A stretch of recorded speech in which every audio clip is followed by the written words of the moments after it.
Okay, that's fine. So first of all, can I just have your full names? It's just for our levels, really. Okay.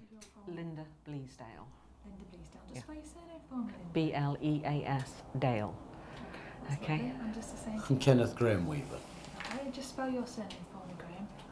Weaver, W-E-A-V-E-R. Just for our levels. Yes. Okay. Okay, so first of all, I just want you to tell me about Derek. Tell me what he's like, what sort of a character he is. Our elder brother. He's always been keen on radio. And he started messing about with radios when he was about 14, 15, as young as that, mending them. This was during the war, of course. He was 83 when he died this morning. And then he progressed on to televisions and security systems. He was a projectionist at many different cinemas. When he was young, yeah. So he's very, very talented, gifted, wasn't he? Yeah, he worked on a lot of electronics. And in the latter years, he actually had students coming from Manchester University to his house, and he taught them the old type of electronics. The things that the electric. Was that his occupation, his profession? No, he was just excellent at electronics. Yeah, he could mend anything. Yeah. His latter years after he retired, he used to do contract work for television shops, and if they couldn't mend a set, he would have a go for them. And what sort of character was he? Was he a family man? Or? Yes. It was lovely. Yeah. Everybody loved him, and I don't think there's anybody in this world that could say a word against him or criticise him. He was just wonderful. He didn't have any children, unfortunately. His wife was French. He was given her address when he was supposedly going on a cycle tour. But he did it all by train, went to see her, fell in love with her, and married her a year later. And stayed in France for a while and then moved to England. And we eventually bought a house next door but one to him, and in Hazel Grove. He was keen on cars. Yes. Liked all sorts of cars, and always swapping. And yet he didn't start to drive until quite late in life. His wife drove everywhere for him. Yeah, she chauffeured him. Yes. Why was Derek in hospital? He unfortunately had to go into an intermediate care home after his previous stay in hospital, and we had a call on the evening of the 10th to say that he was very breathless and had sent for an ambulance. And that's as much as we knew at that time until we got a call at about 3 o'clock in the morning, on the early hours of the Monday morning, to say he was critically ill. So I rang my brother, and I live in Wales unfortunately, so I had to both dash down to his bedside. So had he had a history of illness up to this point? No, just general old age type symptoms, nothing serious, was there? No. And what did doctors tell you was wrong with him when he went in? Well, they didn't really tell us anything until, well, not to me, until the doctor did his rounds. Derek, you'd gone for a cup of tea. Well, I was there at 4:15, and they were fussing around him, changing all sorts of files and tubes and taking tests, and they were quite concerned whether he was diabetic. And eventually she gave him this tube of looked like toothpaste down his throat. By which time he was very bad then. He was shaking. He was convulsing, wasn't he? Shaking. His eyes were in the back of his head. Rolling round, weren't they? Yeah. And within 2 hours after that, he'd settled down and he actually had his breakfast.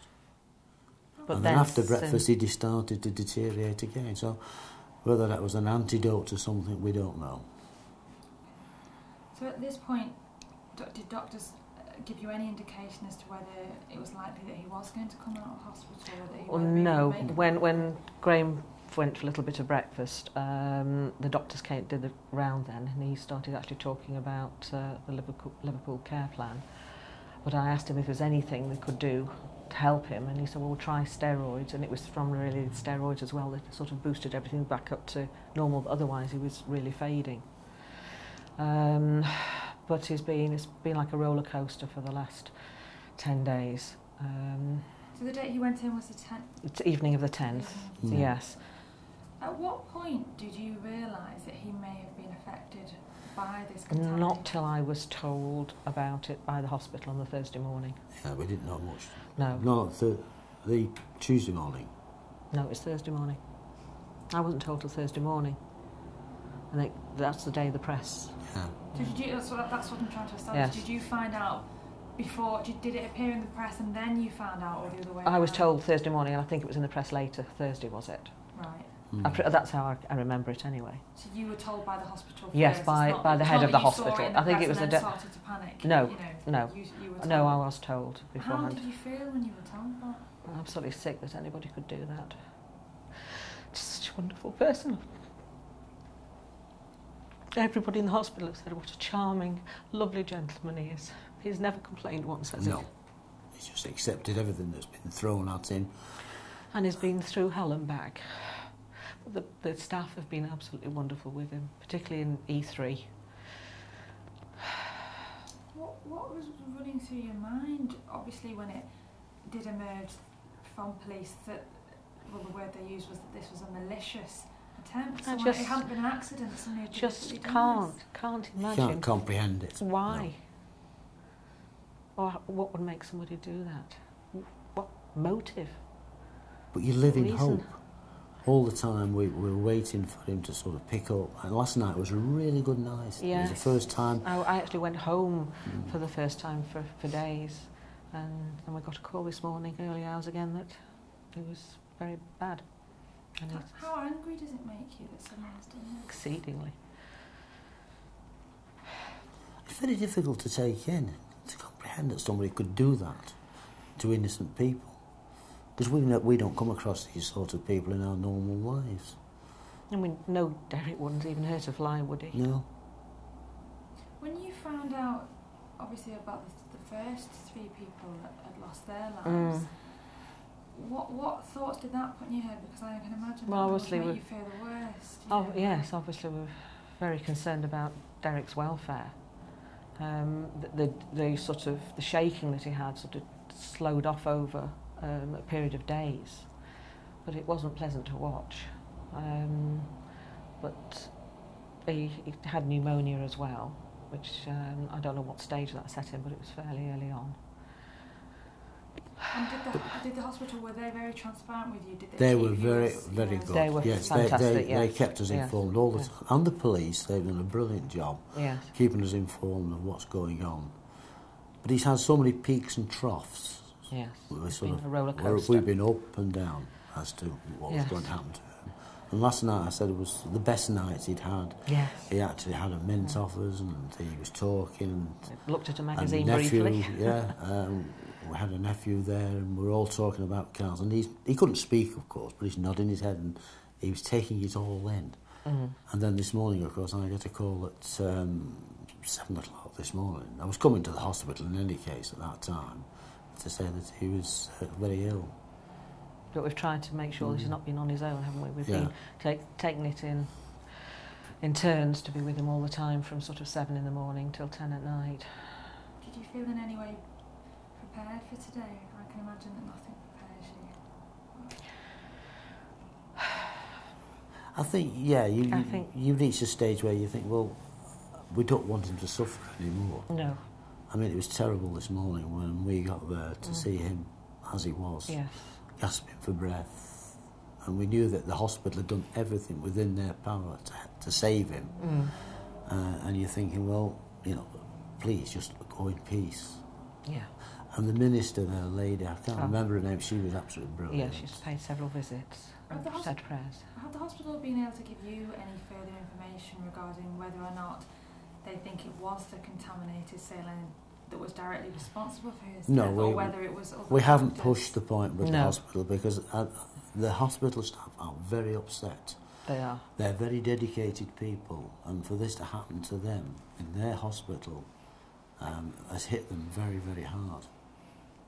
If at the end of all this investigation, I mean, it comes out that it was the saline that was responsible, how will that make you feel? Yes. I don't know, I can't work our feelings out on that. It's too close to his demise this morning, unfortunately. I suppose it's the knowing that, having that element of doubt in your mind, I suppose. He might have pulled through. Yeah. Yeah, I think there's every chance he would have pulled through. He was a fighter, wasn't he? Yes, he was. And I think they could have possibly got on top of the pneumonia. But we can only assume that.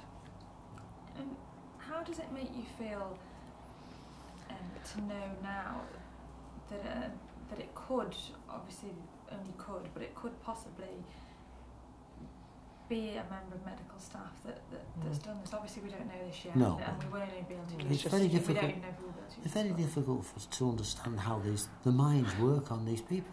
No. We don't come in contact with people as evil as that in our daily life. So. No. But what ran through your minds when I'm sure you saw it on, in the press yesterday that it was a nurse that had been arrested? Well, it was obvious it was either a nurse or a visitor, so I'm just relieved that they hopefully have the right person. Yeah. So that there's no risk to anybody else. Do you feel like, because of the nature of the investigation and the fact that it's still ongoing, do you feel that it would be difficult to have some sort of closure on Derek's death, not knowing exactly what has gone on? Well, it's going to take some time, isn't it? Because he's got to go for a full autopsy, and that's going to take some weeks, we believe. So we can't have a funeral. So we can't have closure that way. Yeah. So there's no. And how much are you going to miss him? Terribly. A lot. I've been his carer for the last 15 months, going to his house nearly every day. And he's had a brilliant carer every morning that we paid for, who's done an excellent job. And we had 3 other carers as well. So he's been well looked after. He'd lost the use of his legs. He didn't go out at all, but he just enjoyed his music. He was a very keen classical music person. He was quite content, wasn't he, in his own home? And we built a nice bird table, and you could see the birds, things like that. And he loved to talk. Yeah. He used to go to the co-op on every morning, and there was a group of about 6 or 8 ladies, 2 or 3 men, and used to talk all morning, eating and drinking, toast, coffee, and he was referred to as his harem. That was after his wife died. that was after his wife. Yeah, Fabulous man. He was very popular. He was the chairman of our Probus Club for a while, for a full term. He was an active member. This man didn't do? No, not a lot. There wasn't really. No, he was quite talented. He could put his mind and his hands to anything. Very practical sort, really, when it came to electronics. But he was honest and caring. Yeah. What do you want now? What do you want to happen now? What can help you move forward? I think the person convicted. If it is proved that person did this terrible deed, but convicted for the other people. Yes, and then I think at that stage I think there will be closure, but not till. Yeah. And is there an element of, for both of you, a feeling that this can't be happening to us? Yes, obviously, yes, definitely, definitely. Yeah. It doesn't normally, you think it always happens to somebody else. Yes, you read about these things, but it's not us, is it? It's been quite a traumatic day today. And every day. You've done incredibly well there, both of you really have. Really? You really, really have. I want no to upset you. Okay. You've done really well, both of you. Thank you. Gosh, I want to meet this man. There's nothing